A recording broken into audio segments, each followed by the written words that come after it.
એક સાંજ સર્જક સાથે આ કાર્યક્રમમાં નવા વર્ષે આપ સૌ ભાવકોને આવકારું છું મરીઝના એક શેર સાથે કે બસ એટલી સમજ મને પરવરદિગાર દે, બસ એટલી સમજ મને પરવરદિગાર દે, સુખ જ્યારે જ્યાં મળે ત્યાં બધાના વિચાર દે.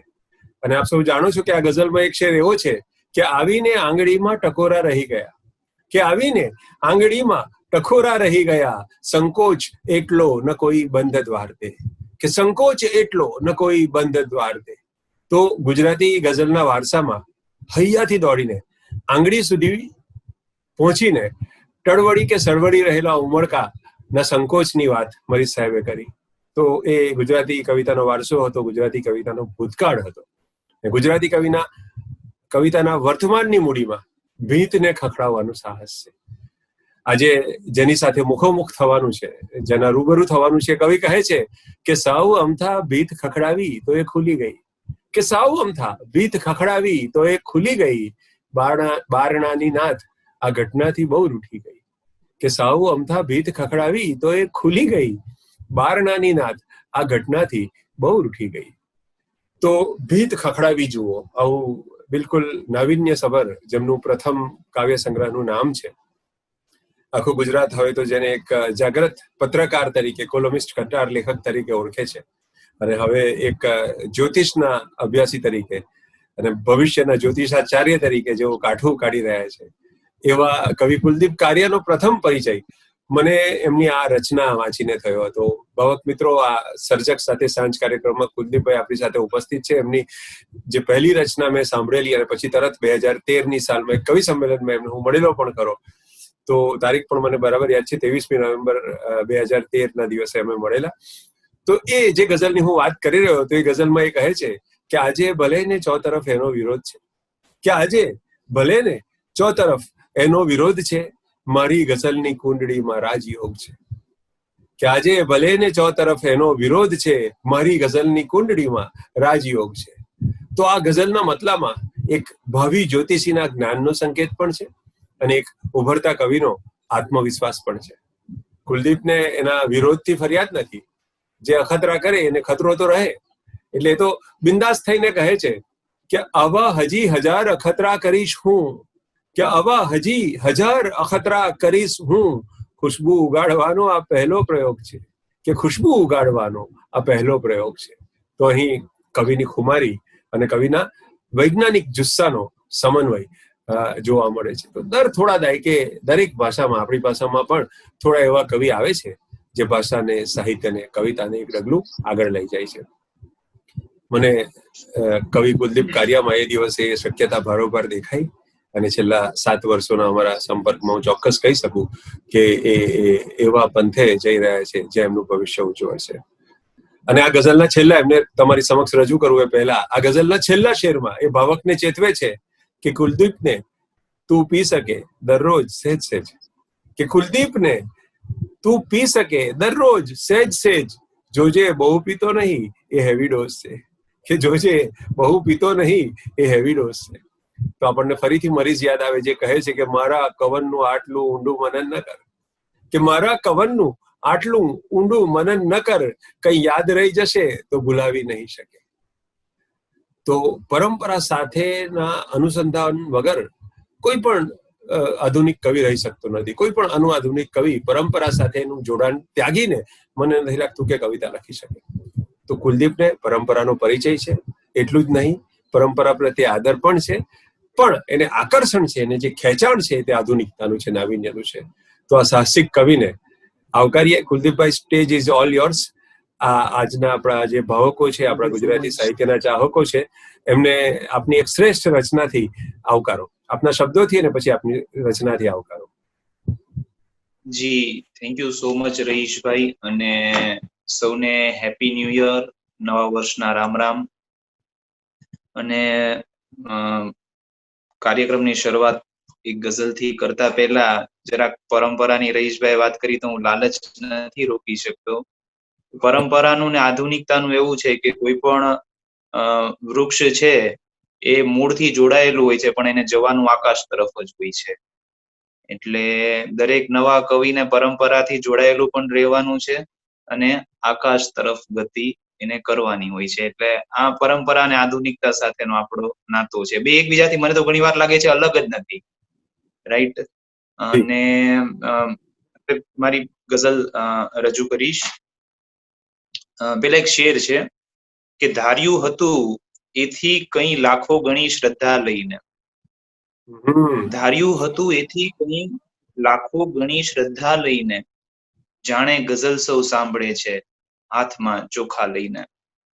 વાહ વાહ વાહ તો વાહ ગઝલ વાહ છે કે વાહ જી, વાહ વાહ. શુક્રિયા. ફરીથી ધાર્યું હતું એથી ધાર્યું હતું એથી કઈ લાખો ગણી શ્રદ્ધા લઈને, ધાર્યું હતું એથી કઈ લાખો ગણી શ્રદ્ધા લઈને, જાણે ગઝલ સૌ સાંભળે છે હાથમાં ચોખા લઈને. તો હવે ગઝલ છે. ગઝલનો પહેલો શેર એવો છે કે ઝાટક્યો પલંગ ત્યાં તરત બહાર નીકળ્યા, ઝાટક્યો પલંગ ત્યાં તરત બહાર નીકળ્યા, ઓશિકાની ખોળમાંથી પણ વિચાર નીકળ્યા. કે ઝાટક્યો પલંગ ત્યાં તરત બહાર નીકળ્યા, ઓશિકાની ખોળમાંથી પણ વિચાર નીકળ્યા, કેટલાક આગિયા સૂરજથી તેજમય હતા, કેટલાક આગિયા સૂરજથી તેજમય હતા, એ વળી રૂવા રૂવાની આર પાર નીકળ્યા. ને બ્લેડથી બચી ગયા, બ્લેડથી બચી ગયા છતાંય લોહી નીકળ્યું, બ્લેડથી બચી ગયા છતાંય લોહી નીકળ્યું, રૂના પૂમડા હતા એ ધારદાર નીકળ્યા. ને આંખ આસપાસ ફરીથી છે. બ્લેડ થી બચી જી, ગયા, બ્લેડથી બચી ગયા છતાંય લોહી નીકળ્યું, બ્લેડથી બચી ગયા છતાંય લોહી નીકળ્યું, રૂના પૂમડા હતા એ ધારદાર નીકળ્યા.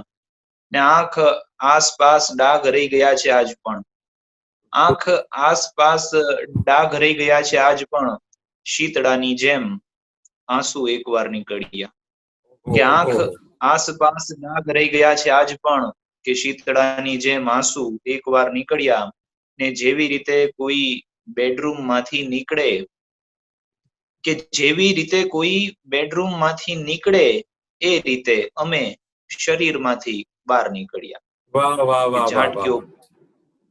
જેવી રીતે કોઈ એ બેડરૂમ રીતે માંથી નીકળે એ રીતે અમે શરીરમાંથી બહાર નીકળ્યા. બહુ અચ્છે. ઝાટક્યો વાહ પલંગ ત્યાં વાહ. બહાર નીકળ્યા, ઉશિકાની ખોળમાંથી પણ વિચાર નીકળ્યા. તો કુલદીપભાઈ, સ્વાગત છે તમારું.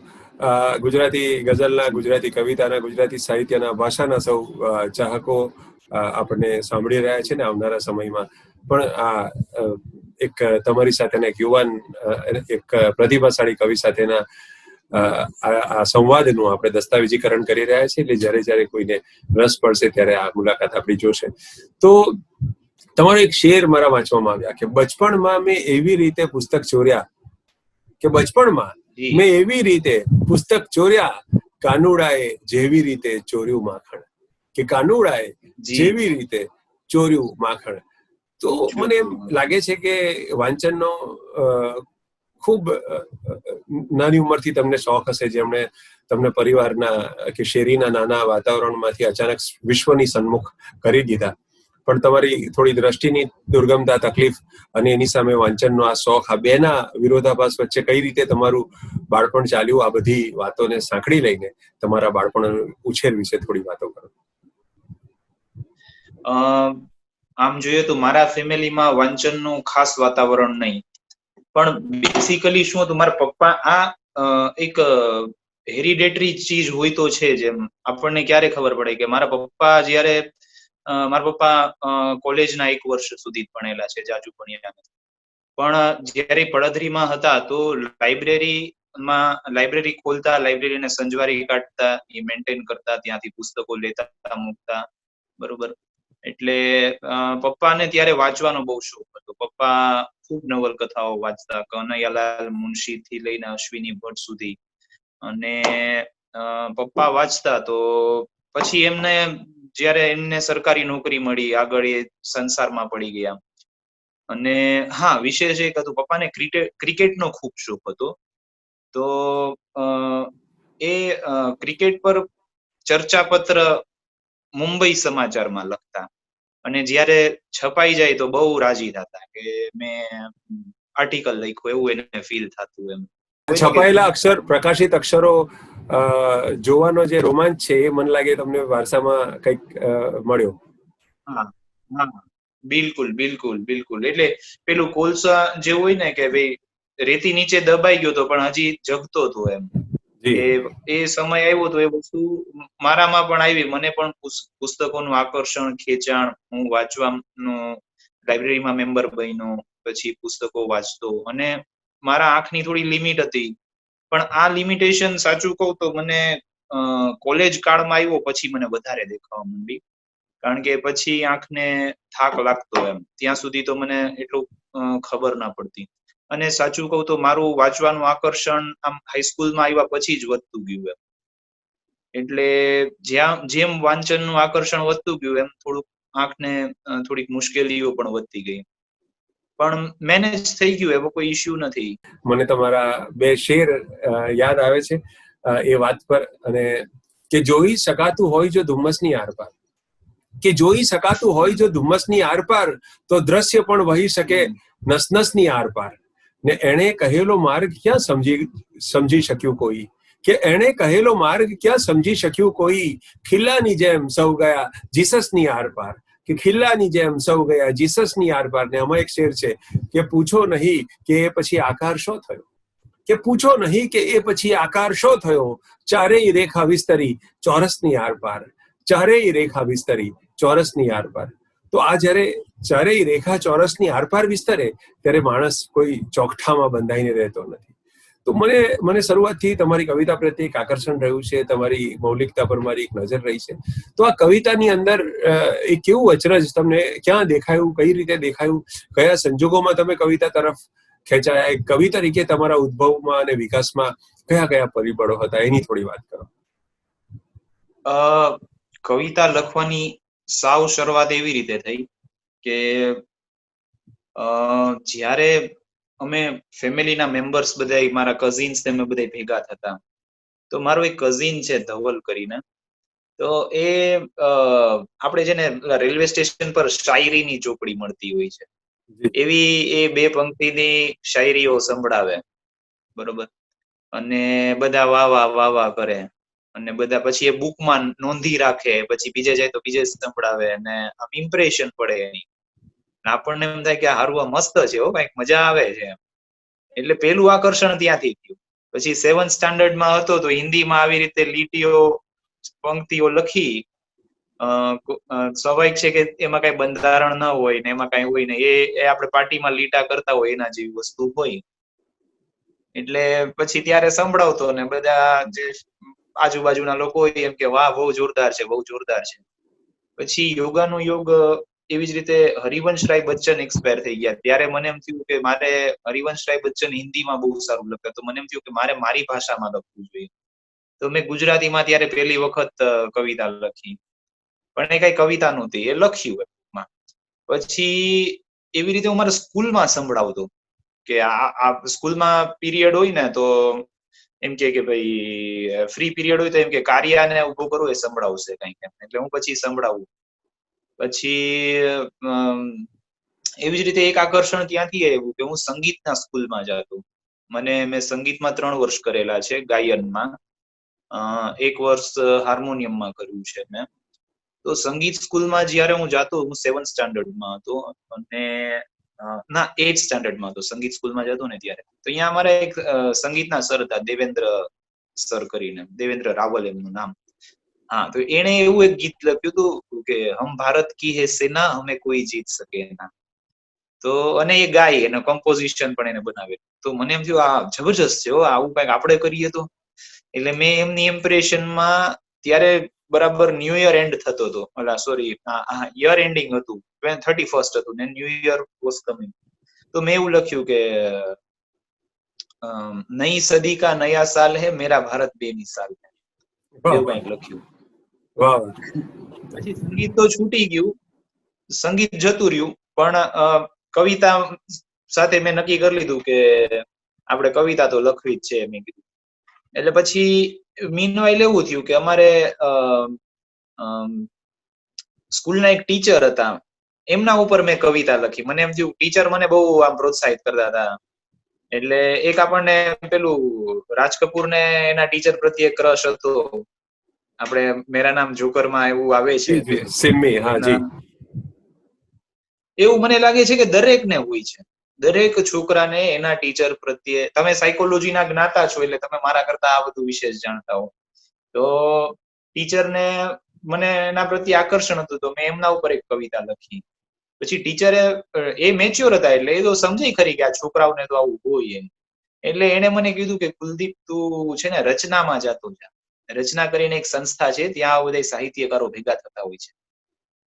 મધુકાંત જોશી, આપણા જીગર જોશીના પપ્પા, અને પોતે બહુ સારા શબ્દ ચિત્રકાર છે, કવિ છે. એમણે ત્યાં હું જવાનું શરૂ કર્યું મેં. તો ત્યાંથી પછી ધીમે ધીમે કોન્ટેક્ટ થતો ગયો, અને જેમને ધીમે ધીમે ખબર પડતી ગઈ કે આ કવિતા નથી. ઓલું નેતિ નેતિ જેવું છે ને, કે આ કવિતા નથી, આ કવિતા નથી, કવિતા નથી. પછી જે કાંઈ નથી કહેવાતું એ કવિતા થઈ ગઈ. એટલે મને ખબર નથી કે હજી નેતિ નેતિની પ્રોસેસ પૂરી થઈ છે કે નથી થઈ, પણ મને લાગે છે કે આ એક પ્રોસેસ આખી ચાલતા ચાલતા હું એ તમે જે શેર સંભળાયો ને કે સાવ અમથા ભીત રખડાવી તો એ ભૂલી ગઈ, બારણાની નાતા ઘટનાથી બહુ રૂઠી ગઈ, એમાં એક છેલ્લો શેર એવો છે કે હું ગઝલ પાસે કઈ રસ્તે પહોંચ્યો શી ખબર, આંખે પાટા બાંધીને ઈચ્છા મને મૂકી ગઈ. વાહ વાહ વાહ. એટલે આ આપણી ડિઝાયર છે, એ જ આપણો પાથ બની ગઈ. એમ તમે જી જી, બહુ અચ્છે. તો કુલદીપભાઈ, મેં એ પણ જોયું છે કે તમારી જે ચેતના છે તે અનેક કવિતા ઇતર પરિબળોથી પણ ઘડાય છે. જેમ તમે કહ્યું, સંગીતનો ઉલ્લેખ કર્યો, મને એમ લાગે છે કે તમે સિનેમાનો પણ તમને સારો રસ છે, તમને વૈશ્વિક ફલક પર જે ઘટનાઓ બને છે એનાથી પણ તમે બહુ પરિચિત હોવ છો. એટલે તમારી જે સંવેદના, જે કવિતા લખવા માટેની સંવેદના છે, આ તો બાહ્ય વાતાવરણની તમે વાત કરી, પણ જે સંવેદના છે એ કઈ રીતે ઘડાય કવિતા માટેની, કવિ તરીકેની? કવિતા અનેક પ્રોસેસ થી લખું છું. અમારા મમ્મી છે ને, એ એની કહેવતો બહુ યાદ છે, અને એ દર વખતે એવી કહેવત બોલે કે જે આપણે મેં તો ક્યારેય સાંભળી જ મેં સાંભળી ન હોય એવી કહેવત દર વખતે બોલે. એટલે મને ઘણી વાર એમ થાય કે આડિયા બનાવે છે કહેવત, પણ મમ્મીને એના રસોડામાં મહિલાઓના ઇન્ટરેક્શન માંથી એ વારસો મળેલો છે. બરોબર, એ આપણી સંસ્કૃતિનું એને એ મળેલું છે. તો મમ્મી એકવાર મને પૂછ્યું કે ચિરાગ ને કોઈ ગર્લફ્રેન્ડ છે, મારો નાનો ભાઈ? એટલે મેં કીધું ના ના મમ્મી, એવું કઈ નથી. એટલે મને કે તું કહીશ નહીં કે હશે તો એ કે, કારણ કે તમે બે ભાઈઓ એકબીજાના ઢાંકણા છો. એટલે આવા એકબીજાના ઢાંકણા છો, આવા શબ્દો મને બહુ અપીલ કરે કે ભાઈ, એમ કે ફલાણી વ્યક્તિ કંઈક બોલીને મારા કાન ચમક્યા. તો હું આને ઊંધે કે કાન આમ કંઈક આમ શું વીજળીની જેમ આમ ચમકતા હશે, આમ કંઈક થતું હશે, એટલે હું વિઝ્યુઅલાઇઝ કરવાની કોશિશ કરું એને. આમાં શું કાન ચમકે એટલે શું થતું હશે? આપણને ખબર હોય કે ભાઈ કાન ચમક્યા એટલે આમ સફાળો થઈ ગયો, જાગી ગયો, કે એને આમ ખબર પડી કે આ કંઈક આવું અલગ વાત. પણ હું એને જરાક જુદી રીતે વિચારવાની કોશિશ કરું. એટલે આ મારી કવિતા લખવાની પહેલી પ્રોસેસ આ હતી. મેં એક શેર એવી રીતે લખ્યું કે હું દિવ્ય ભાસ્કરમાં નોકરી કરતો, ત્યારે ઓફિસે બેઠો હતો, અને ન્યૂઝ પ્રિન્ટમાં આપણે સમાચાર લખતા હોય ને, પછી એ 4-5 પ્રિન્ટ ભેગી થાય એટલે ટાંચણીથી ચોંટાડી દઈએ ને. તો મેં એક શેર એવો લખેલો કે જોડવાનું કામ કરવાનું, નહીં તો વાગવાનું, એક સરખી શક્યતાઓ પ્રેમમાં ને ટાચણીમાં. વાહ વાહ વાહ વાહ વાહ. આ તો સરસ. પેલું ચાસણી વાળી ગઝલમાં છે આ? હા, એનો જ શેર છે. એ શેર પણ સંભળાય, એ શેર સંભળાવી દો એટલે મોં મીઠું થઈ જાય લોકોનું તહેવારોના દિવસોમાં. કેટલી મીઠાશથી દાજ્યો છું હું, એ કેમ કહેવું? કેટલી મીઠાશથી દાજ્યો છું હું, એ કેમ કહું, કેમ કહેવું? આંગળી બોડી હતી, મેં તો ઉકળતી ચાસણીમાં. વાહ વાહ વાહ વાહ. આંગળી બોડી હતી, મેં તો ઉકળતી ચાસણીમાં.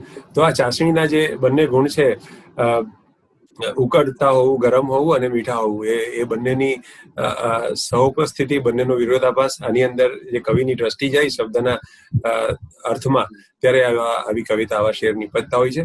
તો તમારા શરૂઆતના વર્ષોની આપણે વાત કરતા હતા, તો આ વર્ષોમાં તમારા જે ઘડતરના જે વર્ષો કહી શકાય, 2010 અથવા એની પહેલાના, એ ગાળામાં લખાયેલી બે રચનાઓ આપણે સાંભળીએ.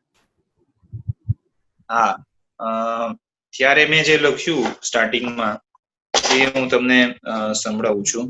અટકાવ તું ભલે ને તો પણ ધરાર થશે. અટકાવ તું ભલે ને તો પણ ધરાર થશે. આંખોની જેલ તોડી આંસુ ફરાર થશે. અટકાવ તું ભલે ને તો પણ ધરાર થશે. આંખોની જેલ તોડી આંસુ ફરાર થશે. ને અહીંયા તો દિવસે પણ અંધારપટ છવાયો. કે અહીંયા તો દિવસે પણ અંધારપટ છવાયો. કોઈ કહો ખરેખર ક્યારે સવાર થશે. કે અહીંયા તો દિવસે પણ અંધારપટ છવાયો. કોઈ કહો ખરેખર ક્યારે સવાર થશે. ને સમજાવ એમને તું છેટા રહે નહીંતર. કે સમજાવ એમને તું છેટા રહે નહીંતર. તારા વિચાર મારા હાથેથી ઠાર થશે. કે સમજાવ એમ જી સમજાવ એમને તું છેટા રહે નહીંતર. તારા વિચાર મારા હાથેથી ઠાર થશે. ને વૃક્ષોની જેમ જીવન જીવી જશું અડીખમ. વૃક્ષોની જેમ જીવન જીવી જશું અડીખમ. વરસાદ ટાઢ તડકો સઘળું પસાર થશે. વરસાદ ટાઢ તડકો સઘળું પસાર થશે. ને પંખીની જેમ હું પણ બેસીશ એની માથે. કે પંખીની જેમ હું પણ બેસીશ એની માથે. સંજોગ જ્યારે જ્યારે વીજળીનો તાર થશે. પંખીની જેમ એની માથે સંજોગ જ્યારે જ્યારે વીજળીનો તાર થશે. વૃક્ષોની જેમ જીવન જીવવાનું છે અડીખમ. વરસાદ તાળ તડકો સઘળું પસાર થશે. બહુ સુંદર ગઝલ સંભળાવી. બીજી એકાદ રચના આ સમયગાળાની આપણે સાંભળીએ. બીજી ગઝલ છે પવનમાં ઉડે છે કિરણ આમ તેમ. પવનમાં ઉડે છે કિરણ આમ તેમ. દિવસ નામનો એક જણ આમ તેમ. પવનમાં ઉડે છે કિરણ આમ તેમ. દિવસ નામનો એક જણ આમ તેમ. ખિસ્સામાં પડ્યું તું એ હમણાં સુધી. ખિસ્સામાં પડ્યું તું એ હમણાં સુધી. થયું 2 મિનિટમાં મરણ આમ તેમ. ને સમય શોધતો ત્યાં અને આ તરફ. સમય શોધતો ત્યાં અને આ તરફ. રખડતી રહે એક ક્ષણ આમ તેમ. સમય શોધતો ત્યાં અને આ તરફ રખડતી રહે એક ક્ષણ આમ તેમ. આ ભેખડ ધસી કે પડી છે સવાર. આ ભેખડ ધસી કે પડી છે સવાર. દબાયું ઘર આખું હું પણ આમ તેમ. આ ભેખડ ધસી કે પડી છે સવાર. દબાયું ઘર આખું હું પણ આમ તેમ. ને તને મોં ઉઘાડી બતાવું ગઝલ.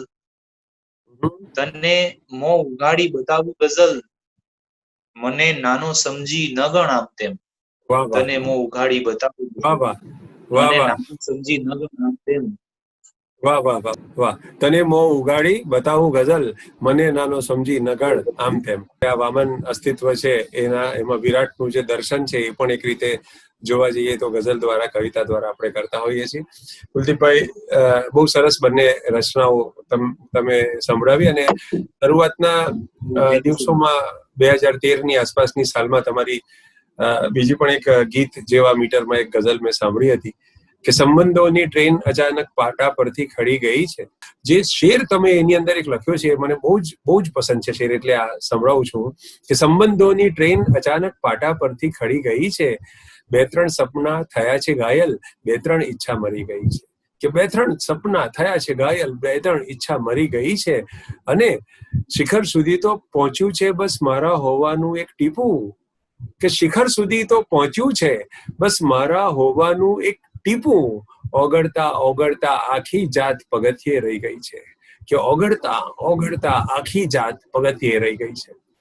તો આમાં આપણા ગંતવ્ય સ્થાન સુધી પહોંચતા સુધી નામશેષ રહી ગયેલી વિવસ્થા પણ છે. અને ઓગળીને પગથિયે રહી જવામાં એક નમ્રતા પણ મને દેખાય છે. અદ્ભુત વિવશતા, લાચારીનું અને અદ્ભુત પ્રકારનું નમ્રતાનું સમર્પણ આ શેરમાં મને છે. તો તમારી ગઝલોમાં જે આધુનિકતા છે, કલ્પનો છે તમારા, એમાં ક્યાંક ને ક્યાંક ચમકારા પણ છે. અને કોઈક જે બહુ પરંપરાવાદી હોય, બહુ આમ નિયમો અને બહુ જ વિચાર અને બહુ લોજિકથી જોતા હોય એમને ક્યાંક લોજિકનો અભાવ પણ દેખાયો હશે. તો તમારી આધુનિકતાની નોંધ લેવાઈ હોય, શરૂઆતમાં કોઈએ તમને પોખ્યા હોય, વખાણ્યા હોય, એની પણ વાત કરો, અને કોઈ ટીકા થઈ હોય એની પણ વાત કરો. અને ખાસ કરીને તમે જે પ્રકારના કલ્પનો યુઝ કરો છો એ બાબતમાં તમારું વલણ જે છે અથવા તમારું જે સ્ટેન્ડ છે એને તમે જસ્ટિફાઈ કરો. ગ્રેટ, બહુ સરસ સવાલ છે રહીશભાઈ. તમે પેલા આ ગઝલ સંભળાવી ને કે સંબંધોની ટ્રેન અચાનક પાટા પરથી ખડી ગઈ છે, તો એ ગઝલ ક્યારે લખી? હું મુંબઈમાં લોકલ ટ્રેનમાં મુસાફરી કરતો હતો અને મને એમ થયું કે કંઈક લખવું, એટલે મને કંઈક નવું ગોતવાની હંમેશા મારી વૃત્તિ રહી છે. અને વૃત્તિ આવવા પાછળનું પણ એક કારણ છે. એ કારણની પણ હું તમને વાત કરીશ. જયારે હું રચના સુધી કેવી રીતે પહોંચ્યું એ આખી પ્રોસેસની મેં તમને વાત કરી. પછી ત્યાંથી સાહિત્યકારોને મળતા થયા, પછી અમે અહીંયા સંજુભાઈ વાળાને મળતા થયા. તો સંજુભાઈ સાથે કલેક્ટર ઓફિસે બેસીએ, કવિતાની ચર્ચા કરીએ. અને સંજુભાઈ નો એક આમ જબરજસ્ત પ્લસ પોઈન્ટ એ છે કે કોઈને લખતા ના આવડતું હોય ને તો એ યુવાન હોય તો એ તોડી ના પાડે, એને પ્રોત્સાહિત કરે, એને એમ કે ખરાબ છે, વખાણે નહીં, પણ એને એમ પ્રેમથી સમજાય કે ભાઈ આ 4 જણના તાળીઓ એવું છે પણ આમાં કવિતા નથી. સંજુભાઈ એક દિવસ એવું કીધું, એક ગઝલ મેં સંભળાવી, તો એમણે મને શું કીધું કે આ ગઝલ સારી છે પણ હવે આમાં શું માઇનસ પોઈન્ટ છે ખબર છે તને? મેં કીધું શું છે? તો કે હવે કે લાઠા દાદા એમ કે ગુજરાતી કવિતા 250 શબ્દમાં ફસાઈ ગઈ છે, બરોબર? સાંજ, સ્મરણ, યાદ, દરિયો, રણ, ઝાંઝવું, બરોબર? કે આ 250 શબ્દની બારે ગુજરાતી કવિતા છે નહીં, એવું લાઠા દાદાનું મેણું છે. એટલે મેં કીધું તો આપણે ભાંગશું એ મેણું. ગુજરાતી કવિતાને 250 શબ્દમાંથી બહાર કાઢવી છે આપણે. એટલે પછી ત્યારથી મેં શરૂ કર્યું કે ભાઈ નવા નવા જ શબ્દો ગોતવાના, નવા નવા જે કવિતામાં ક્યારેય યુઝ ના થયો હોય એવા શબ્દો લઈને આવવાના. એટલે પછી ગઝલમાં પણ સ્વાભાવિક છે, ગઝલમાં તમે જે કીધું કે સ્થાપિત લોકોને ના ગમે, મીન્સ કે જે પરંપરાના આગ્રહી હોય. આ વિશે મારે ભાવેશભાઈ સાથે એકવાર બહુ મસ્ત વાત થયેલી. ભાવેશભાઈ ને હું બે આવા નવીનતાની ચર્ચા કરતા હતા, તો ભાવેશભાઈ મને કીધું કે ઉર્દુ ગઝલમાં જયારે પહેલી વખત કારખાના શબ્દનો ઉપયોગ થયો તો ઉર્દુના અદીબોએ એવું કહી દીધું કે હવે ગઝલનું પૂરું થઈ ગયું, બરોબર? હવે ગઝલના દી આથમી ગયા. એટલે દરેક સમયમાં આ પ્રશ્ન તો હોય જ છે. હું તો કઉ છું ટીકાકારોથી ફરિયાદ પણ ન હોવી જોઈએ, કારણ કે એ કઈ નવું નથી કરી રહ્યા. એને જ કરી રહ્યા છે જે અગાઉના વિવેચકો કે અગાઉના ક્રિટિક કરતા પણ પછી આગળના લોકો જે લોકો કરતા રહ્યા છે, એટલે એમનાથી તો ફરિયાદ ન હોય. પણ આ મને અહીંથી મને એક ઇન્સ્પિરેશન મળ્યું. તો ખાસ કરીને સંજુભાઈ વાળાએ જે રીતે તમારી કાવ્ય પ્રતિભાને સમ્માર્જન કર્યું એ જાણીને બહુ આનંદ થયો. પણ તમારી જે ગઝલ બનાવવાની પ્રક્રિયા છે એનાથી હું તો ખૂબ પ્રભાવિત. એમાં હું જરાક તમને અટકાવવા માંગીશ. હા જી પ્લીઝ. મને પ્રોત્સાહિત કરનારા શરૂઆતના લોકોમાં એક તમે પણ હતા. 2013ના કવિ સંમેલનમાં આપણે પ્રથમ વખત મળેલા અને તમે મને સાંભળીને એમ કહેલું કે કુલદીપ બહુ સરસ લખે છે, અને મને મારા વખાણ કરતા મને શરમ આવે છે, સંકોચ થાય છે, પણ તમે એવું કહી દેલું કે તારા જેવો કવિ 10 વર્ષે એકવાર આવે છે, એવું તમે ત્યારે કીધેલું. પણ એ મારા માટે બહુ મોટો બૂસ્ટ હતો. કદાચ હું નથી માનતો મારા જેવા ઘણા કવિ હશે, હું એટલી મોટી વાત નથી માનતો, પણ એ મારા માટે, તમારા શબ્દો મારા માટે બહુ મોટો બૂસ્ટ હતો. જી કુલદીપભાઈ, તો કેમ કે ગઝલ છે એ આપણે જાણીએ છીએ સૌ કે દાવો અને દલીલ એની પરંપરામાં આવે છે. તો મને તમારી એક ગઝલના 2 શેર યાદ આવે છે, જેમાં તમે કહ્યું છે આ ભાવક મિત્રોને પણ સાથે જોડતા ચાલીએ. ભાવક મિત્રો એમનો કુલદીપભાઈનો એક શેર તમને હું સંભળાવું છું. એ કહે છે કે જળ સમૂહ મોટું દેવાલય નથી જગતમાં ક્યાંય. આ એક વિધાન છે, એક સ્ટેટમેન્ટ છે. કવિ શું કહે છે કે ઝાડને મંદિરનો દરજ્જો આપવો એ બહુ સામાન્ય સમજની વસ્તુ છે, બરાબર? પણ તમે જે દાવો કરો છો, તમે જે સ્ટેટમેન્ટ કરો છો, તમે જે વિધાન કરો છો, એના સમર્થનમાં તમે દલીલ કેટલી કાવ્યાત્મક મૂકી શકો છો, એ તમારી કાવ્ય પ્રતિભાનું પ્રમાણ છે. તો આવું વાક્ય કોઈ પણ કવિ લખી શકે, પણ આ પહેલો મિસરો લખ્યા પછી, આ ઉલા મિસરો લખ્યા પછી એનો જે સાની મિસરો છે એ કોઈ બહુ મોટા કવિનું કામ છે. હવે શેર સાંભળજો કે જળ સમૂહ મોટું દેવાલય નથી જગતમાં ક્યાંય. જળ સમૂહ મોટું દેવાલય નથી જગતમાં ક્યાંય. ધજા હોય એવી રીતે સૌ પરણો ફરકે છે. કે ધજા હોય મંદિરના ઉપર તો એક ધજા હોય, પણ તો આ તો જળમાં તો કેટલી બધી ધજાઓ, જેટલા પાંદડા એટલી ધજા. તો જળ સમૂહ મોટું દેવાલય નથી જગતમાં ક્યાંય, ધજા હોય એવી રીતે સૌ પર્ણો ફરકે છે. તો વિજ્ઞાનની સાબિતી જુદી હોય છે, કવિતાની સાબિતી જુદી હોય છે. કવિતાની સાબિતી જેને સરસ રીતે આપતા આવડે એ સરસ ગઝલો લખી શકે છે. અને એની કુલદીપને ખબર છે, એટલે આજ ગઝલના કદાચ બીજા એક શેરમાં કહે છે કે મારા કાવ્યોમાં ધાતુ છે તમે તપાસી લો. કે મારા કાવ્યોમાં ધાતુ છે. હવે ધાતુ શબ્દ કોણ કવિતામાં લાગે? કે મારા કાવ્યોમાં ધાતુ છે તમે તપાસી લો, જો ઊંચેથી નીચે પડે તો કાગળ રણકે છે. કે જો ઊંચેથી નીચે પડે તો કાગળ રણકે છે. તો હિન્દીમાં એક મુહાવરો છે કે અપના લોહા મનવાના. તો આ ધાતુની વાત કરે છે.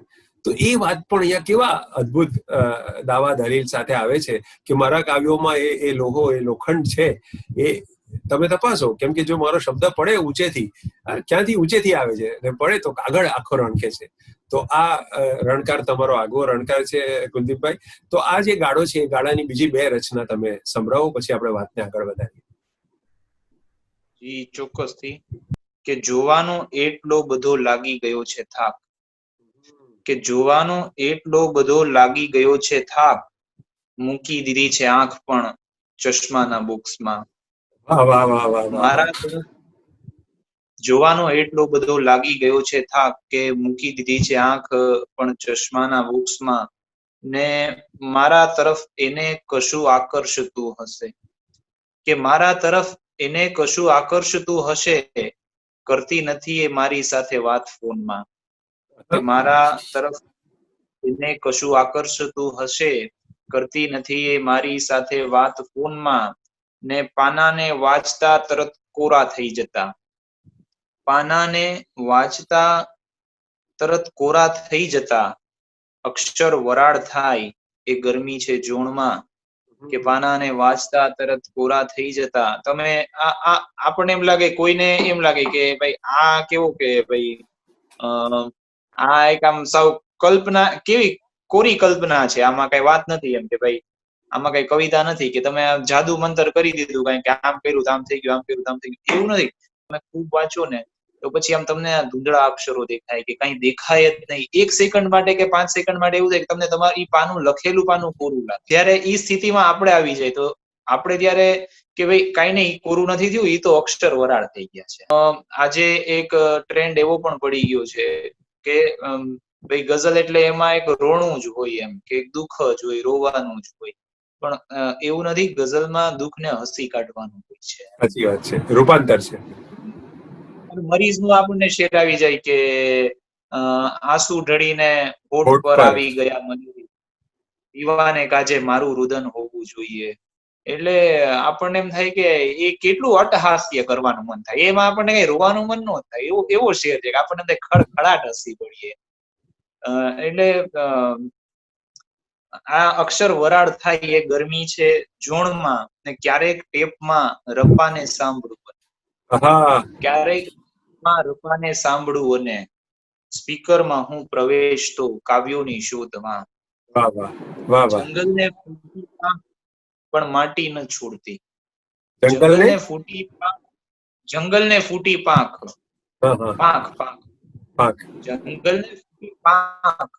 પણ માટી ન છોડતી.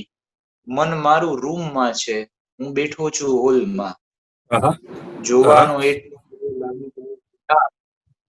મૂકી દીધી છે આંખ પણ ચશ્માના બોક્સમાં. ગઝલ છે. જી. પાંખો કદીક એવડી જો ફૂટી નીકળે, પાંખો કદીક એવડી જો ફૂટી નીકળે, આખી નદી ઉડે અને જોવા મને મળે. પાંખો એવડી જો ફૂટી નીકળે, આખી નદી ઉડે અને જોવા મને મળે. આપણે આમ જોઈએ તો પ્રતીતિમાંથી શેર આવેલો, કે આપણને એમ થાય કે ભાઈ આપણે ઉનાળામાં નદી સુકાઈ જાય, બરોબર, એ તો સુકાતી નદી, સુકાયેલો નદીનો પટ આપણે બધાએ જોયું છે, પણ એ નદી ક્યાં ઉડતી હશે, ક્યાં આપણને ઘણી વાર થાય. આખી નદી એકવાર આમ ઉડતી ઉડતી જતી હોય તો કેવું લાગે, એ આપણને ઇમેજિનેશન, આપણને એવું થાય. અને શા માટે એવું ઇમેજિન ના કરવું એમ. જી જી. એટલે ફરીથી શેર સંભળાવો.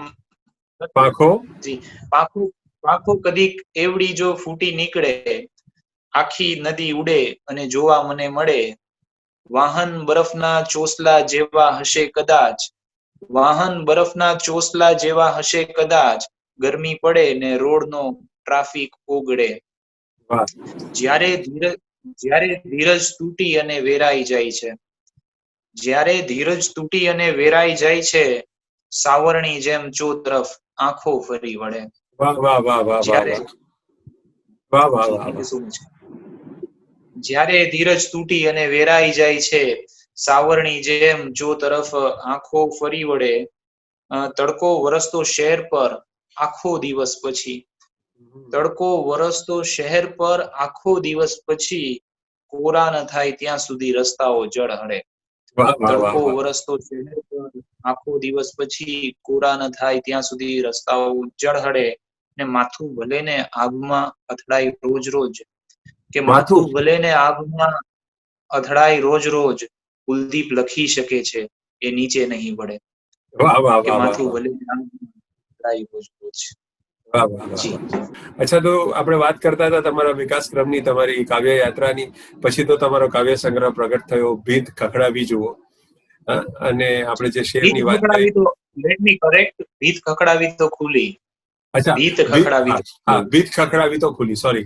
તો તમારો કાવ્ય સંગ્રહ પ્રગટ થયો, ભીત ખખડાવી તો ખુલી, સાવ અમથા ભીત જી. ખખડાવી તો એ ખુલી ગઈ, બારણાની નાત આ ઘટનાથી બહુ રૂઠી ગઈ. તો આ સરસ મજા નું કેમ્પેઇન તમે કરેલું મને યાદ આવે છે. તમારા બધા જ મિત્રોએ જી. આ જ વિષયને, આ જ રદીફ કાફિયા લઈને, અથવા રદીફ કાફિયા ક્યાંય પણ સમાવીને તમે, અથવા અનેક બીજા કોઈ કાવ્ય પ્રકારની રચનાઓ ઉમળકાભેર લખી. તમારા 2016માં પ્રગટ થયેલા સંગ્રહને ગુજરાત સાહિત્ય અકાદમીનો શ્રેષ્ઠ પુસ્તકનો એવોર્ડ પણ મળ્યો. એ પહેલા નવેમ્બર 2015માં દિલ્હી સાહિત્ય અકાદમી તરફથી પણ તમને એક નિમંત્રણ મળેલું. એની પણ થોડી વાત કરો. અને ગુજરાત લિટરરી ફેસ્ટિવલ, તો એમાં પણ શ્રેષ્ઠ નવોદિત કવિ તરીકેનો તમને એવોર્ડ મળ્યો. આમ 2015, 16, 17 નો જે ગાળો છે તમારા માટે સફળતા લઈને આવ્યો. તો આ સમય વિશે થોડી વાત જી. કરો. તમે જે નેશનલ લેવલ પર જે ગયા એની પણ જી. થોડી વાત કરો. જી. પહેલા નેશનલ લેવલની વાત કરું તો એક વખત એવું થયું, આપણને એમ હોય કે ભાઈ સ્થાપિત સાહિત્યકારો પાસેથી આપણને ભાગ્યે જ અપેક્ષા હોય કે કોઈ આપણને એપ્રિશિએટ કરે એમ. ભલે એમાં અપવાદ છે, તમે છો, સંજુભાઈ છે, બીજા નીતિન વડગામા સાહેબ છે, ઘણા બધા એવા સાહિત્યકારો મિત્રો પણ છે કે જે પ્રોત્સાહિત કરતા હોય છે. રાજેશ વ્યાસ મિસ્કિન છે, અંકિતભાઈ છે. તો પણ આપણને સામાન્ય રીતે એવી એક્સપેક્ટ ના હોય કે કોઈ આપણને કહેશે એમ. તો એક વખત સવારે સીતાંશુ સરનો ફોન આવ્યો. મને કહે કે કુલદીપ, મેં નિસ્યંદનમાં તારી 2 ગઝલ વાંચી અને મને એમ લાગે છે કે તું કે આધુનિક શબ્દ અધુના પરથી આવેલું છે, અને અધુનાનો અર્થ થાય છે આજનું. એટલે તારા કાવ્યમાં અધુના છે, તું આજનું લખે છે.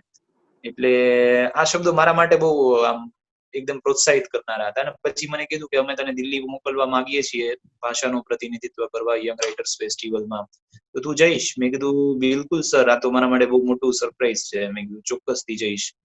તો અમે ત્યાં ગયા, દિલ્હી ગયા. દિલ્હીમાં ઘણા બધા સાહિત્યકારોને મળવાનું થયું.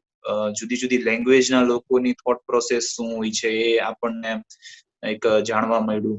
યંગ રાઇટર્સ ફેસ્ટિવલ માંથી આવ્યો પછી પુસ્તકની તૈયારી શરૂ કરી.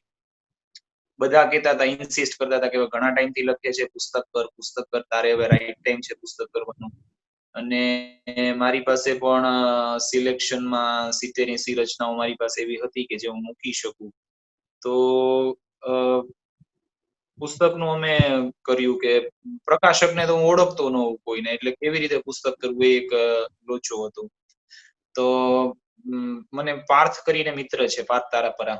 તો પાર્થે મને એમ કીધું કે હું બુક પબમાં જોબ કરું છું ને અમારા કિરણભાઈ છે એ યંગસ્ટર્સને બહુ પ્રોત્સાહિત કરે છે, તો તું કિરણભાઈને આવીને મળ. તો કિરણભાઈને મળવા ગયો. અને કિરણભાઈને મેં કીધું કે વખાણ કરવા એનાથી વધારે મોટો અવગુણ એક નથી, પણ મારે મેં કીધું મારું પુસ્તક છપાવવાનું છે, એટલે મારે કેવું પડશે કે હું બધા કરતા જુદું લખું છું, એટલે તમારે પ્રકાશિત કરવું જોઈએ. એટલે કિરણભાઈને મારો જે આ સ્ટ્રેટ ફોરવર્ડ નેચર ગમ્યો હતો. મને કે તું પુસ્તક મૂકતો જા, હું વાંચી લઉં અને પછી તને કહું. એટલે એને જોયું, પછી મને કે ના, કે આપણે પબ્લિશ કરશું. એટલે પછી એ પ્રોસેસ ચાલી. પછી હા, પછી વાત આવી પુસ્તકને લોન્ચ કરવાની.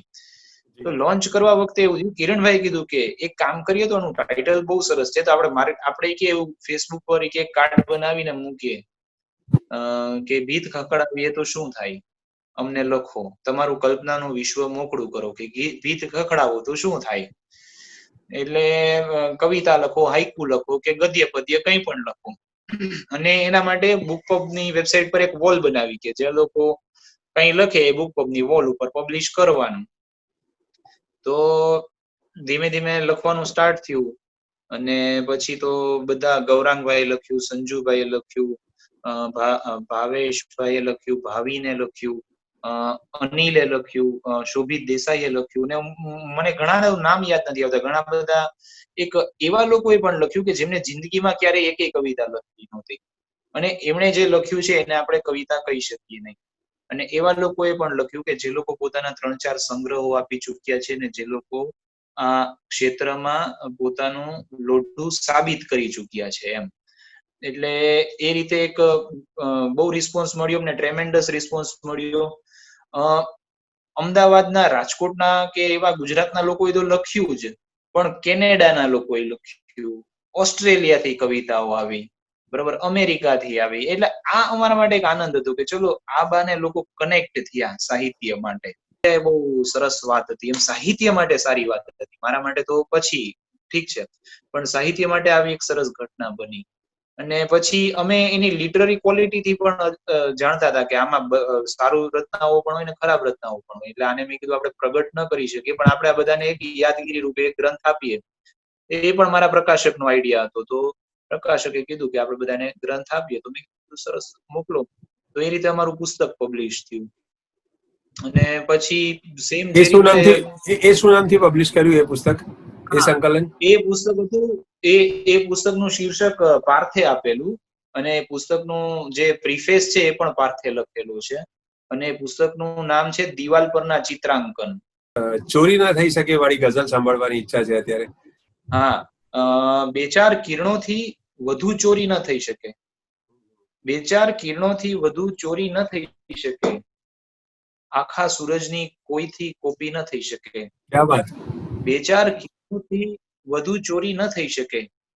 આખા સૂરજની કોઈથી કોપી ન થઈ શકે. આકાશમાંથી છીપમાં હર જન્મમાં પડે.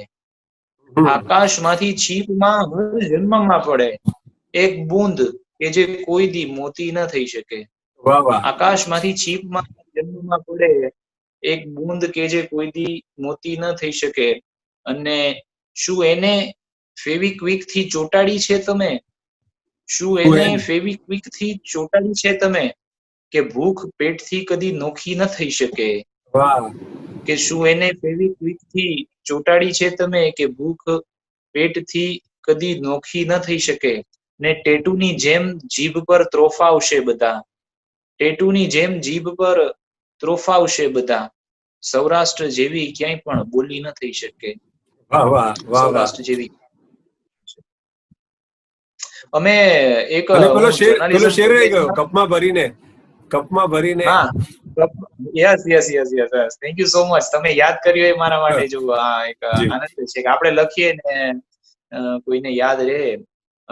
કપમાં ભરીને પીવું છું અફસોસ એ જ કે. કપમાં ભરીને પીવું છું અફસોસ એ જ કે. તારા કડક સ્વભાવની કોફી ન થઈ શકે. ક્યા બાત, બહોત અચ્છે, બહોત અચ્છે. અમે સૌરાષ્ટ્રની બોલીની વાત આવી ને તો એના પરથી કહું છું કે હું જયારે જર્નલિઝમ કોલેજમાં અમદાવાદ ભણતો હતો, ભવન્સ કોલેજ ખાનપુરમાં, તો ત્યારે અમારા ત્યાં એક ટીચર હતા સાદિક નૂર. રેડિયોનું બહુ મોટું નામ છે, બધા એના પરિચિત, બધા એના મુખમાંથી પરિચિત હોય. હા, તો સાદિક સર ને મેં કીધું, ત્યારે મેં કોલ સેન્ટરમાં જોબ સ્ટાર્ટ કરેલી. તો સાદિક સર ને મેં કીધું સર કોલ સેન્ટરમાં તો મારે જે ગુજરાતી બોલવાનું હોય છે એકદમ શુદ્ધ બોલવાનું હોય છે. એટલે એ લોકો મને ટોકે છે કે તું તારો કાઠિયાવાડી લેકો નહીં બોલ, તારે એકદમ ગુજરાતી બોલવાની એમ, શુદ્ધ ગુજરાતી. તો સાદિક સરે ત્યારે મને કીધું કે ભાઈ, 2 ભાષાના લહેકા છે ને સૌથી મીઠા છે. એક છે એ પંજાબી લહેકો અને બીજો લહેકો છે એ સૌરાષ્ટ્રનો લહેકો.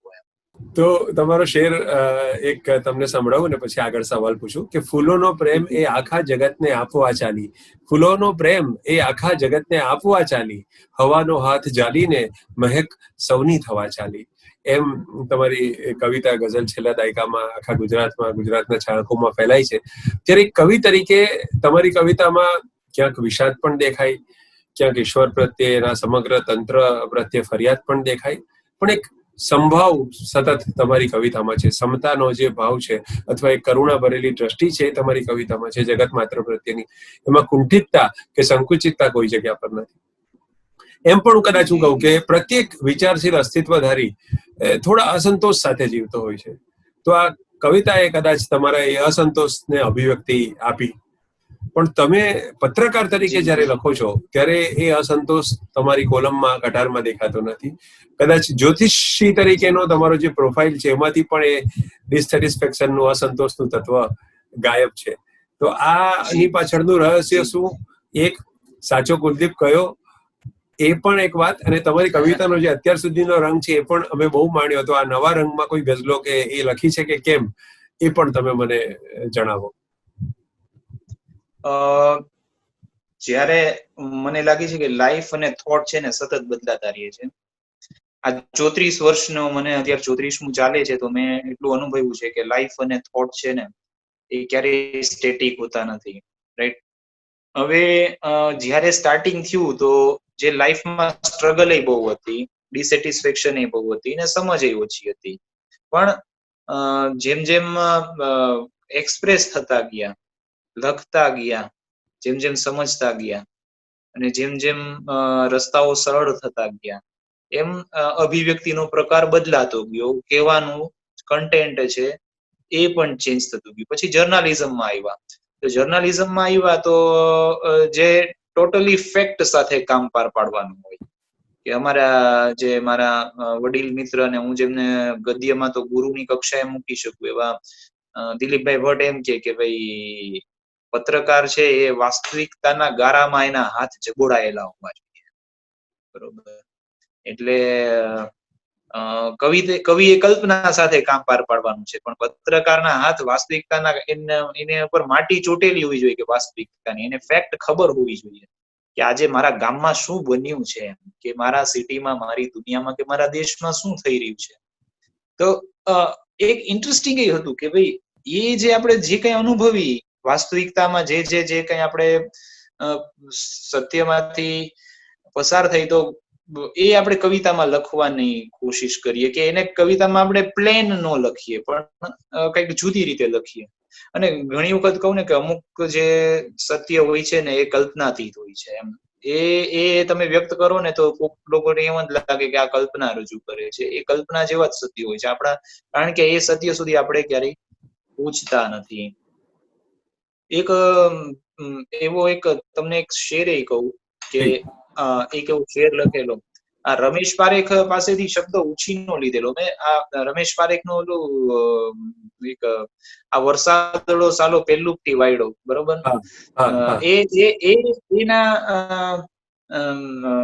એના પરથી વરસાદળો મેં ઉછીનો લીધો, એમ કે મેં એવો શેર લખ્યો કે આ વખત વરસાદડા પડજે તને સોગંદ છે, હું આ વખત પડજે તને સોગંદ છે, હો દીકરીના લગ્ન લીધા છે અમે આ વાવણીમાં. એટલે આ દીકરીના લગ્ન લેવાની વાત છે વાવણીમાં. એટલે આપણને એમ થાય કે ખેડૂતોની આપણે સ્થિતિ જોઈએ રિયલ ગ્રાઉન્ડ પર, ત્યારે આપણને એમ થાય કે આના ઉપરથી કંઈક લખીએ એમ. એટલે પછી એઝ એન એસ્ટ્રોલોજર મારી જર્નીની શરૂઆત થઈ. તો એસ્ટ્રોલોજરની જર્નીની શરૂઆત મારી એવી રીતે થઈ કે મને એસ્ટ્રોલોજીનું આકર્ષણ તો બાળપણથી જ છે. તમે પેલું જે સ્ટાર્ટિંગમાં શેર વાંચ્યો કે ગઝલની કુંડળીમાં રાજયોગ વાળો, તો એ દર્શાવે છે કે મને એસ્ટ્રોલોજી પ્રત્યે આકર્ષણ છે. પણ ત્યારે હું કઈ એસ્ટ્રોલોજી જાણતો નહોતો. મુંબઈમાં એક વખત એસ્ટ્રોલોજીના ક્લાસ એટેન્ડ કરેલા, પણ 2-3 દિવસ પછી બંધ કરી દીધા. અને નેટ પર આમ આડું અવડું વાંચ્યા કરતો, કઈ સિરિયસ અભ્યાસ નહોતો. પણ પછી મારી વાઈફ કન્સીવ થઈ અને અમને જે દીકરો હતો પેટમાં, એટલે સંતાન હતું પેટમાં, તો ડોક્ટરે ચોથે પાંચમે મહિને એમ કીધું કે આને ક્લબ ફૂટ છે. તો એ અમારા માટે બહુ મોટો આંચકો. ક્લબ ફૂટ પગ વાંકા જે હોય, બાયલેટરલ, જી બાયલેટરલ ક્લબ ફૂટ છે. તો ત્યારે અમારા માટે બહુ મોટો શોક હતો. એટલે ત્યારે મને સતત એવા સવાલો થતા કે આવું કેમ, મેં કોઈથી કોઈનું ખરાબ કર્યું નથી, તો મારી સાથે આવું કેમ થયું એમ. બરોબર. તો પછી હું એસ્ટ્રોલોજીને, મને ખબર છે કે આ ધર્મ છે એમાં કઈક છે એવી શ્રદ્ધા મને હંમેશા રહી છે એમ, કે આપણો ધર્મ છે ને એ ખાલી પરંપરાઓ નથી, એમાં ઘણું ખોટું ભળી ગયેલું છે. બરોબર, એવું નથી કે કુરિવાજો ભળી ગયેલા છે, પણ એ સૂકા ભેગું લીલું બાળી નાખો તમે, એનો કોઈ અર્થ નથી. આપણા ધર્મની અંદર ઘણું બધું સારી વસ્તુ પણ છે એમ. તો મને પોતાને એમ થયું કે ચલો હવે હું આ મારો સવાલનો જવાબ ગોતું, હું એસ્ટ્રોલોજી વાંચું એમ. એટલે હું પાગલની જેમ વાંચવા માંડ્યો. અગેન મારી વાંચવાની લિમિટેશન હતી, તો પછી હું સાંભળતો, કિન્ડલ માંથી બુક્સ ડાઉનલોડ કરતો અને સાંભળતો. અને નહીં તો મેં 15 બુક્સ છે ને સાંભળી નાખી એમ, કે નવરો બેઠો તો સાંભળ્યા જ કરું. 1000 રૂપિયાની બુક હોય તો ખરીદી લઉં, બરોબર, પણ સાંભળું એમ. એટલે એના કારણે મારા એસ્ટ્રોલોજી પર બહુ જલ્દી મને ગ્રીપ આવી ગઈ. એટલે એસ્ટ્રોલોજી એ મને ડિસેટિસ્ફેક્શન ની બદલે સેટિસ્ફેક્શન તરફ લાવી દીધો. અને એક્સપ્રેશન સેટિસ્ફેક્શન માંથી કઈ રીતે લાવવા, એ પોએટિક એક્સપ્રેશન આપણા સેટિસ્ફેક્શન માંથી કઈ રીતે લાવવા, એ મારું સંશોધનનો વિષય બની ગયું છે. મેં એને રિલેટેડ એક ગીત પણ લખ્યું છે, ગઝલ નથી લખી પણ ગીત લખ્યું છે. કારણ કે જે મોસ્ટ રિસેન્ટ હું તમને સંભળાવવા માંગુ છું, કે જે મારી જે વાત છે ને એને વધારે એ રિલેટ કરે છે. કોઈ રહે નહીં રસ્તો, ગીતનું શીર્ષક છે રસ્તા મુક્તિનું ગીત. રસ્તા મુક્તિનું બરોબર. ગીત. રોબર્ટ ફ્રોસ્ટે એવું કીધું છે કે જે રસ્તો, જે ઓછા લોકો જે રસ્તે જતા હશે એવા રસ્તે હું જવાનું પસંદ કરીશ. તો મને એના કરતા કઈક અલગ સૂજે છે. કોઈ રહે નહીં રસ્તો, કોઈ રહે નહીં રસ્તો, પવન ટહેલે ભલે નિરંતર, પડતો અને લપસતો, કોઈ રહે નહીં રસ્તો. માર્ગ નથી એકેનો મતલબ ઊભા આભ હજાર, માર્ગ નથી એકેનો મતલબ ઊભા આભ હજાર, ડગલે ડગલે મુકામ, પગલે પગલે બેડો પાર. માર્ગ નથી એકેનો મતલબ ઊભા આભ હજાર, પગલે પગલે મુકામ, ડગલે ડગલે મુકામ, પગલે પગલે બેડો પાર. ઠેબે ચડતો પહાડ, પળમાં ગોલ થવાને ધસતો, કોઈ રહે નહીં રસ્તો. વાહ વાહ. મુખડું ફરીથી વાંચો ને. કોઈ રહે નહીં રસ્તો, પવન ટહેલે ભલે નિરંતર, પડતો અને લપસતો, કોઈ રહે નહીં રસ્તો. વાહ. જી. ડામરનું પથરાવું તારા મારા ઘેટા હોવું, ડામરનું પથરાવું તારા મારા ઘેટા હોવું, તારું મારું, સોરી, ડામરનું પથરાવું તારું મારું ઘેટા હોવું, ચીલો પાડી દઉં પણ જોવું એમાં તારું ખોવું, ચીલો પાડી દઉં પણ જોવું એમાં તારું ખોવું, છાપ નથી ત્યાં ચાલુ દોડું, છાપ નથી ત્યાં વસતો, કોઈ રહે નહીં રસ્તો. વાહ વાહ વાહ વાહ. કોઈ રહે નહીં રસ્તો. બહુ સરસ રચના સંભળાવી. કુલદીપભાઈ, વર્તમાન સમયની ગુજરાતી કવિતા અને ખાસ કરીને નવોદિતો માટે જે આમ સંખ્યાની દ્રષ્ટિએ તો ઘણું લખાણ થાય છે, ખેડાણ થાય છે. તમારા પછીની પેઢી પણ ખૂબ સક્રિય છે, તો એના વિશે કંઈક તમારી જે નોંધ હોય અથવા એ કંઈક સૂચન, સજેશન કે શિખામણ? જી ના, શિખામણ તો નહીં, બધે મારા દોસ્તાર જ છે. અને હું માનું છું કે ગઝલનું ભવિષ્ય બહુ બ્રાઇટ છે. અને નવું કરતા પણ રહે છે બધા. અને હમણાં થોડા લોકો પરંપરા તરફ પાછા પણ વળ્યા છે, તો એમાં પણ સારું છે. કારણ કે જેવી રીતે આધુનિકતા તરફ જવું એક રસ્તો છે, એમ તમને ચોઈસ છે કે તમે પાછા પરંપરા તરફ પણ જઈ શકો એમ. એટલે બધા પ્રકારનું વાંચવા અત્યારે મળે છે. અને બસ હું જસ્ટ એક એવું જ કહેવા માંગીશ કે સ્ફૂર્ણા છે ને, સ્ફૂર્ણા એ અનુભવ કરતા પણ મોટું તત્વ છે. અનુભવ છે ને એ આપણને વર્ષો પછી આવે છે, પણ તો આપણી સ્ટાર્ટિંગ ની કવિતાઓ શું કામ એમ સારી હોય છે.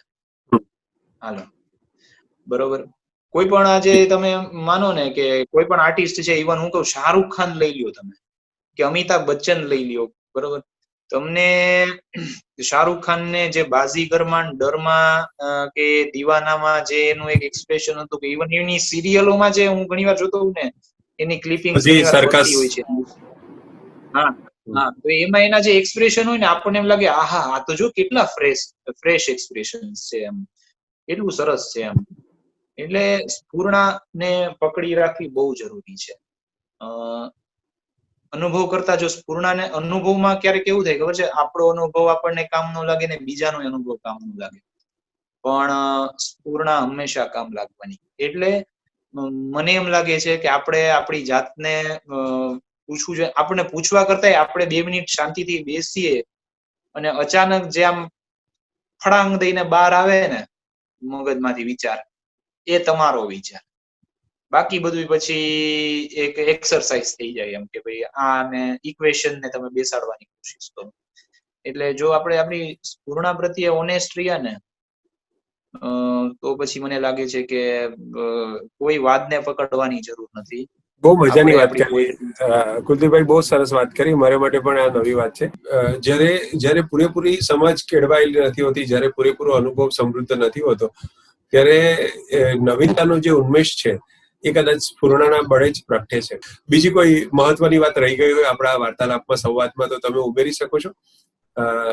કોઈ મુદ્દો રહી ગયો હોય તો. હા, અમે બધા મિત્રો, હું, નરેશ, પછી ચિંતન શેલત અને શ્રીરામ કડિયા, અમે 4-5 મિત્રો બેઠા હોય ને તો ગઝલના કે કવિતાના ડેવલપમેન્ટ વિશે વાત કરતા હોઈએ. આજે લોકો એમ કે છે કે ભાઈ ગઝલમાં કે કવિતામાં અંગ્રેજી શબ્દો ન ચાલે. ઇવન મનોહર ઉદાસને મેં પૂછેલું તો મનોહર ઉદાસે ના પાડેલું કે ભાઈ અંગ્રેજી શબ્દો નહીં ચાલે, બરોબર.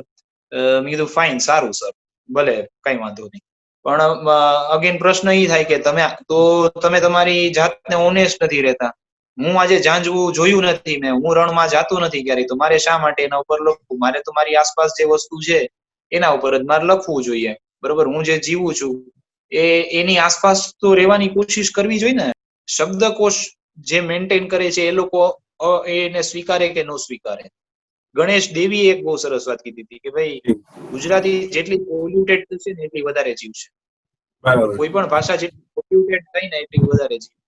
તમે એને શુદ્ધ સ્વરૂપમાં લખો ને તો એ ભાષા જીવે જ નહીં, અને ભાષા શુદ્ધ સ્વરૂપમાં હોય જ નહીં, પોસિબલ જ નથી. એનું ઉદાહરણ છે સંસ્કૃત અને ફારસી બંને ભાષા, કે શુદ્ધતાનો જે આગ્રહ છે એના કારણે એ ભાષા, કેમ કે નવી વસ્તુને અભિવ્યક્ત કરવામાં એ ભાષા સક્ષમ થતી નથી, ને ભાષા વહેતી નદી જેવી છે કાયમ.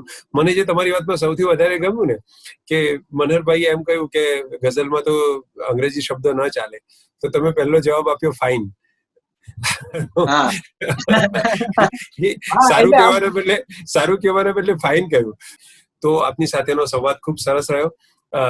મને લાગે છે કે આપણે લગભગ બધા જ વિષયોને કવર કરી લીધા, અને તમારી તો હજુ 34 વર્ષની ઉંમર છે, એટલે આ કદાચ તમારા જીવન યાત્રાનો એક અડધો અથવા ત્રીજા ભાગનો આપણે એનો અહેવાલ લઈ શક્યા છે. તમારી પ્રગતિ માટે સર્વે ગુજરાતી ભાષાના ભાવકો વતી, સર્વે સાહિત્યના ચાહકો વતી હું શુભેચ્છા પાઠવું, અને તમારી જ રચનાના 2-3 શેર બોલીને આપણે આ કાર્યક્રમને હું સમાપન કરું છું. કે ડેલો ટપીને ઈચ્છા ઘૂસતી રહે છે મનમાં, ડેલો ટપીને ઈચ્છા ઘૂસતી રહે છે મનમાં, કાઢું છતાંય વાદળ પાછા ફરે ગગનમાં. કે ડેલો ટપીને ઈચ્છા ઘૂસતી રહે છે મનમાં, કાઢું છતાંય વાદળ પાછા ફરે ગગનમાં, ને ઘીની સુગંધ માફક પ્રસરી ગયો બધે હું. કે ઘીની સુગંધ માફક પ્રસરી ગયો બધે હું, આહુતિ જાતની મેં આપી હતી હવનમાં. કે ઘીની સુગંધ માફક પ્રસરી ગયો બધે હું, આહુતિ જાતની મેં આપી હતી હવનમાં. અને પ્રત્યેક સ્ટેશને હું ઉતરું છું થોડું થોડું, કે પ્રત્યેક સ્ટેશને હું ઉતરું છું થોડું થોડું, ખુશ્બુની જેમ હું પણ બેસી ગયો પવનમાં. કે ખુશ્બુની જેમ હું પણ બેસી ગયો પવનમાં. ને એવી રીતે જગતમાં આવી ગયા છે લોકો, કે એવી રીતે જગતમાં આવી ગયા છે લોકો, સસ્તા અનાજ માફક જીવન મળે કૂપનમાં. કે સસ્તા અનાજ માફક જીવન મળે કોપનમાં. પણ આ શેર આપણે લઈને જવાનો છે કુલદીપભાઈ પાસેથી કે પ્રત્યેક સ્ટેશને હું ઉતરું છું થોડું થોડું, ખુશ્બુની જેમ હું પણ બેસી ગયો પવનમાં.